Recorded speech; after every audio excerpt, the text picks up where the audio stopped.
Hello everyone and welcome back to my channel. In the last video we have talked about the meaning of demand and we have also worked on the topic of law of demand. So let's start with a quick revision of that. In the law of demand I have told you that the law of demand state that keeping the other factors constant there is inverse relationship between price and quantity demanded. That means कि हमारे पास जितने भी factors होते हैं जो कि demand को effect करते हैं यानी कि उन्हें हम अदर फैक्टर्स रिप्रेजेंट कर रहे हैं उनको अगर हम कांस्टेंट रख दें तो हमारा प्राइस और क्वांटिटी डिमांडेड में कैसा रिलेशनशिप हो जाता है, नेगेटिव। सिंपल सा क्या कहता है कि अगर प्राइसेस बढ़ेंगी तो ऑब्वियसली क्वांटिटी डिमांडेड आपकी क्या हो जाएगी, डिक्रीज हो जाएगी, और अगर आपकी प्राइस डिक्रीज होगी तो क्वांटिटी डिमांडेड क्या हो जाएगी, इंक्रीज होगी। एक ये सिंपल लॉ के फॉर्म पे हम लोग ने क्या कर दिया, उसे एक्सप्रेस कर दिया है। And when we talk about this in a tabular presentation, इसका टैबुलर प्रेजेंटेशन हम लोग देख सकते हैं कि जब किसी प्रोडक्ट की प्राइसेस 2 रुपीज़ थी तो वही कस्टमर उसकी कितने रुपए डिमांड कर रहा था, सिर्फ 1 ही यूनिट खरीदा था। लेकिन जैसे ही उसकी प्राइसेस रिड्यूस होकर के 1.5 हो गई, उसकी प्राइसेस क्या हो गई, थोड़ी सी कम हो गई, जिसके चक्कर में आप देख रहे हो उसकी डिमांड क्या हो गई, इंक्रीज हो गई and had shifted from 1 unit to 2 units. वैसे ही और आप देख सकते हो जब प्राइसेस और रिड्यूस हो गई and we have reach the point of 0.5, यानी आज उसकी प्राइसेस पर यूनिट कितनी हो गई, 0.5। प्राइसेस रिड्यूस होने की वजह से आप देख सकते हो उसकी क्वांटिटी इंक्रीज हो गई कितनी पे, 4.5। तो this is a tabular presentation and when we present that in a graph, अब इसी चीज को अगर मैं ग्राफ के फॉर्म पे अगर प्रेजेंट करूं तो that will be graph for a demand. आप देख सकते हो देयर इज इनवर्स रिलेशनशिप। जब हमारा 2.5 प्राइस का प्रोडक्ट था तो हमने देखिए उसका क्या है, 2 रुपीज़ प्राइसेस था तो हमने कम यूनिट प्राइस की। जब हमारी उसकी प्राइसेस क्या होगी, कम हो गई, तो हमने क्वांटिटी डिमांड अपनी क्या कर दी थी, बढ़ा दी थी। And that is what this curve shows that it simply shows a inverse relationship, यानी कि कर्व का अगर स्लोप डाउनवर्ड है, आप देख सकते हो ना कर्व यहाँ से यहाँ की तरफ क्या हो रहा है, शिफ्ट हो रहा है, तो ऐसे कर्व को हम डाउनवर्ड स्लोपिंग कर्व कहते हैं।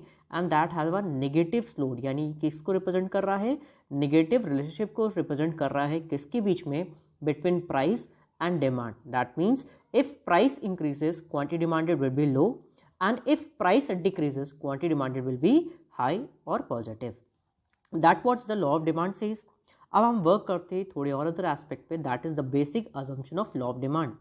यानी लॉ ऑफ डिमांड या कोई भी आप लॉ बनाते हो वो that is not acceptable in each and every aspect, वो सारे एरियाज में कवर नहीं करता है, उसको कुछ सर्टेन क्या होती है, लिमिटेशंस होती है, उसी को हम क्या बना देते हैं, उसकी अजम्पशंस बना दिया जाता है। अगर लॉ ऑफ डिमांड के अजम्पशंस के बारे में बात करें तो सबसे पहला अजम्पशन क्या होता है, there is no change in customers taste and preference, यानी कस्टमर का कभी भी उस प्रोडक्ट के लिए टेस्ट या प्रेफरेंसेस चेंज नहीं होगा। अगर आप वनीला कंज्यूम कर रहे थे, वो आज आपको पसंद आ रहा था, तो दैट मीन्स कि अगर आप मैंगो कंज्यूम करोगे या मैंगो फ्लेवर की आइसक्रीम कंज्यूम करते हो तो वो चीज़ आपको कम पसंद आएगी एज कम्पेयर टू वनीला। पहले अगर आप वनीला कंज्यूम कर रहे थे तो आज भी आप क्या करोगे, वनीला ही कंज्यूम करोगे। The second important factor is the income, आपकी इनकम क्या रहेगी, कांस्टेंट रहेगी। जितने भी अदर हमारे प्रोडक्ट की प्राइसेस हैं, यानी कि चाहे उसकी सब्स्टिट्यूट गुड्स की बात करूं चाहे हम उसकी कॉम्प्लीमेंट्री गुड्स की बात करें, दोनों की प्राइसेस क्या रहेगी, सेम ही रहेगी। And then there is this the commodity should not come for any distinction, मतलब कमोडिटी में कोई भी डिस्टिंक्शन नहीं होना चाहिए। एक तरीके से बात करें the commodity should be of homogeneous in nature. The demand for commodity should be continuous. Now this is the most important thing, यानी जब आप क्वांटिटी की डिमांड कर रहे हो that should be continuous without any lag of time. ऐसा नहीं कि बहुत एक यूनिट को कंज्यूम करने में और दूसरे यूनिट को डिमांड करने में, दोनों के बीच में अगर टाइम गैप बहुत ज़्यादा होगा तो भी लॉ ऑफ डिमांड एक्सेप्ट नहीं कर पाएगी या ट्रू स्टैंड नहीं करेगी। Now the last point is that people should not expect any change in the price of the commodity.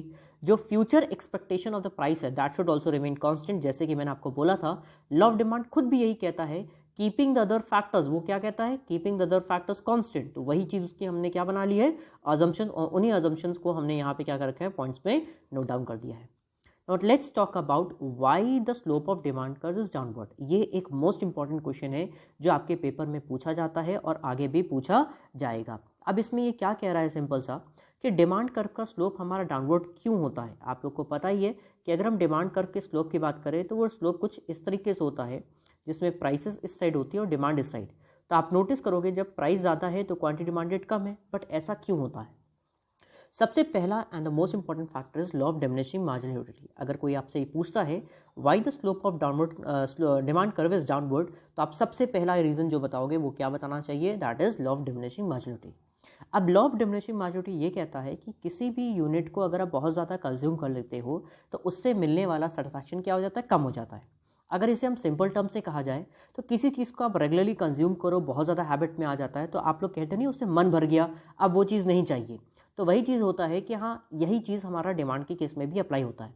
अगर आपने कहा पिज़्ज़ा पसंद है, लेकिन मैं 3-4 दिन 1 हफ्ते तक लगातार अगर आप पिज़्ज़ा मैं आपको खिलाता रहूँगा तो आपको उससे मन भर जाएगा, और बाद में कोई अगर सस्ता भी देगा तो भी आपको उस क्वांटिटी से मतलब नहीं होगा, या उससे आप रिड्यूस कर दोगे। तो सिंपल सा एस्पेक्ट ये होता है कि जब नहीं पसंद है, जब कोई चीज़ आपको नहीं मिल रही होती तो आपने उसके महंगा प्राइस देना स्टार्ट कर दिया, लेकिन वो चीज़ अगर इजीली अवेलेबल हो गई और आप रेगुलर बेस पे कंज्यूम कर रहे हो तो फिर आप उसके हाई प्राइसेस कभी भी नहीं दोगे, हमेशा किस पे दोगे, लो प्राइस पे आप उसको क्या करोगे, सेटिस्फाई करोगे। तो ऐसी वजह से आपकी हाई प्राइस पे क्या होती है, डिमांड कम होती है, और लो प्राइस पे फिर डिमांड इंक्रीज हो जाती है। And that is the reason why customers prefer higher quantity at a low prices. Now next important point is that principle of equi marginal utility. अच्छा, लॉ ऑफ डिमांड में भी हमारी ये प्रिंसिपल अप्लाई हो जाती है। That simply says that consumer will arrange his purchases in such a way that the marginal utility is equal in all his purchases. If not so equal, they will alter their purchases till the marginality is equal. That means वो consumer कभी भी किसी चीज़ को purchase करता है तो उससे मिलने वाला सेटिस्फेक्शन वो क्या चाहता है, इक्वल हो। लेकिन अगर वो इक्वल नहीं होता है, वो तब तक उसमें एडजस्टमेंट्स करता रहता है तब तक उसको मिलने वाली यूटिलिटी इक्वल ना हो जाए। And that is what the principle has been told in the one of the principles of magical economics. जब हमने आप लोग के साथ में प्रिंसिपल्स ऑफ मैजिकल इकोनॉमिक्स किया था तो ये पॉइंट मैंने काफ़ी अच्छे से वहाँ पे एक्सप्लेन कर दिया था। The same principle is this only.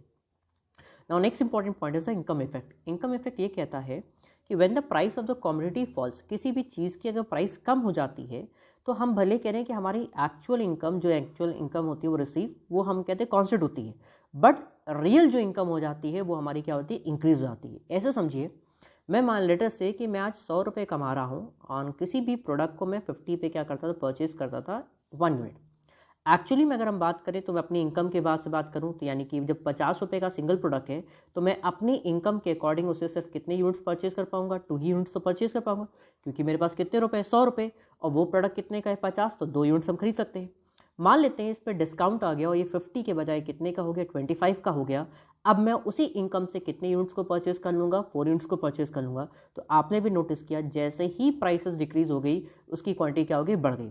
Actually में हमारी इनकम क्या है, अभी भी 100 रुपये, लेकिन हमारी इस इनकम की परचेजिंग पावर क्या हो गई, इंक्रीज हो गई। पहले सिर्फ 2 ही यूनिट्स को कंज्यूम कर पा रही थी या परचेज कर पा रही थी, आज उसी 100 रुपये से हम कितने यूनिट्स परचेज कर पा रहे हैं, 4 यूनिट्स को क्या कर पा रहे हैं, परचेज कर पा रहे हैं। The next important factor is the substitution effect. जो नेक्स्ट हमारा इंपैक्ट होता है वो कौन सा होता है, सब्स्टिट्यूशन इफेक्ट। सब्स्टिट्यूशन इफेक्ट ये कहता है कि अगर किसी एक चीज़ की when the price of tea falls it becomes cheap, यानी कि जब हम चाय की बात कर रहे थे उसकी प्राइस अगर कम हो जाती है तो वो हमारा क्या होता है, सस्ता हो जाता है। Therefore the consumer will substitute this commodity for coffee, यानी जो लोग कॉफ़ी पी रहे होंगे तो कॉफ़ी छोड़ करके किसको पीना स्टार्ट कर देंगे, टी को पीना स्टार्ट कर देंगे। तो उसकी देखिए दोनों को कंपेयर करने में क्या हो जाएगा, भाई टी तो सस्ती हो गई, तो दोनों को कंपेयर करने में कॉफ़ी क्या लगेगी, हम लोग को महंगी लगने लगेगी, तो उसको हम छोड़ देंगे और ऑटोमेटिकली हम टी पे क्या करना स्टार्ट कर देंगे, कंजम्पशन बढ़ा देंगे। Now the different uses of a commodity. Some commodities have several uses. If the prices of the commodity is high, its uses will be restricted only for important purposes. यानी होता क्या है कि कभी कोई चीज़ महंगी मिल रही है और उसका मल्टीपल यूजेस होगा, तो आदमी कोशिश करता है कि उसको कम यूज़ करे, या जहाँ पे इंपॉर्टेंट है, जहाँ पे हम डेलीगेट नहीं कर सकते, सिर्फ वहाँ यूज़ करें।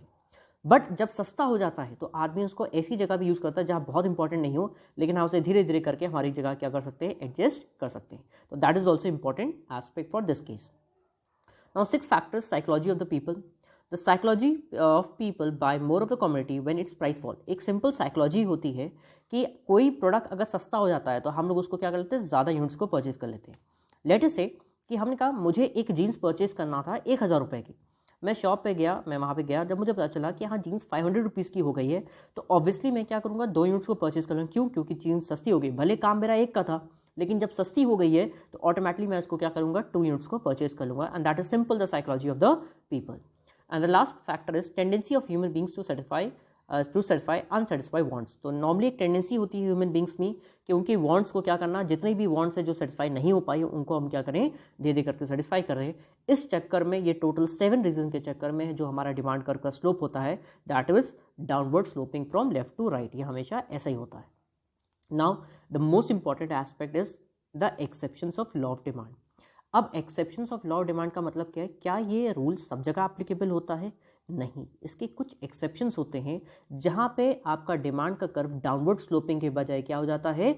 अपवर्ड स्लोपिंग हो जाता है। नॉर्मली आप लोगों ने देखा होगा डिमांड कर्व आपका डाउनवर्ड्स होता है, फ्रॉम लेफ्ट टू राइट जाता है, लेकिन कुछ एक्सेप्शन केसेस में इसका जो डिमांड कर्व होता है दैट शिफ्ट फ्रॉम अपवर्ड, यानी कि नीचे से ऊपर की तरफ क्या कर जाता है?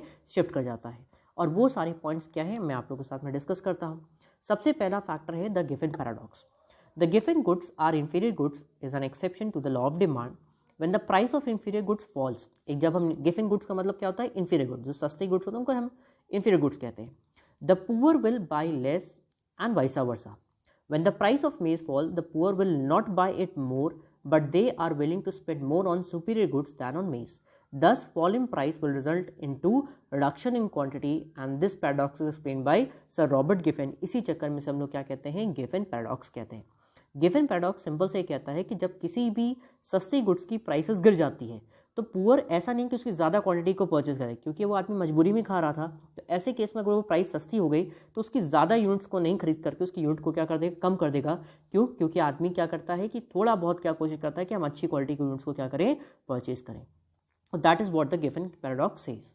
Now the other aspect is the demonstration effect. Demonstration effect ये कहता है कि बहुत ही सारे ऐसे लोग होते हैं जो चीज़ों को अपने नीड के अकॉर्डिंग नहीं, स्टेटस के अकॉर्डिंग क्या क्या खरीदना चाहते हैं, डेमोन्स्ट्रेट करने के लिए या शो करने के लिए। तो जितने भी लग्जूरियस गुड्स होते हैं वो इन कैटेगरी में आते हैं। इसीलिए आप नोटिस करोगे जो चीज़ जितना ज़्यादा महंगा होगा वो उतना शो ऑफ होगा। तो ऐसे में कुछ ऐसे प्रोडक्ट्स भी होते हैं जिनकी प्राइस बढ़ने के बाद भी नॉर्मल रूल पे क्या होता है कि प्राइस जब कम होती है तो ही डिमांड ज़्यादा होती है, लेकिन कुछ ऐसे केसेस भी होते हैं जहाँ पे प्राइस बढ़ने के बाद भी उसकी डिमांड क्या होती है? बढ़ती रहती है। और ऐसे चीज़ें हमारी किस में आ जाती हैं? Exception to law of demand की कैटेगरी में आ जाता है। The fourth factor is ignorance. कई ऐसे रीजंस होते हैं जिसमें लोग क्या कर देते हैं? इग्नोर करते हैं, प्राइस के फैक्टर को इतना ध्यान नहीं देते हैं। तो वहाँ पे भी एक ये रीज़न होता है जिसके चक्कर में आपकी क्या होती है? लॉ ऑफ डिमांड वाला रूल एक्सेप्टिव नहीं हो जाता है। And the fourth factor speculative. Speculative का मतलब क्या होता है? जब किसी प्रोडक्ट की प्राइस इंक्रीज होती रहती है तो आदमी डर जाता है, ये कहता है कि फ्यूचर में हो सकता है और बढ़ जाए, एक काम कर लेते हैं आज हम खरीद के रख लेते हैं। तो ये क्या होता है? एक स्पेकुलेशन इफेक्ट होता है। अगर ऐसा इंपैक्ट वहाँ अप्लाई हो रहा होगा तो भी लॉ ऑफ डिमांड क्या होगी? अप्लाई नहीं हो रही होगी। Now there some more points and it says that fear of shortage.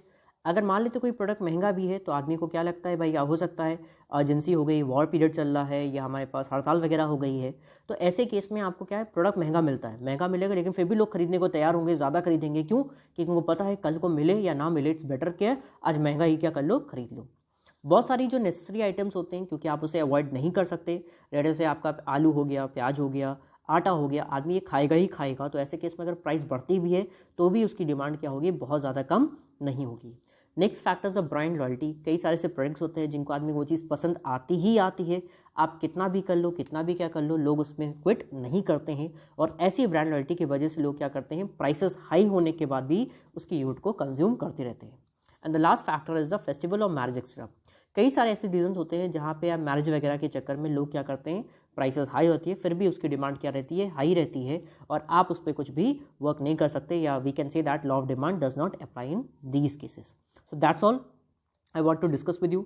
मैंने आप लोग के साथ लॉ ऑफ डिमांड एक बार डिस्कस किया, उसके अजम्पशन डिस्कस किए और उसके एक्सेप्शन भी डिस्कस कर दिए।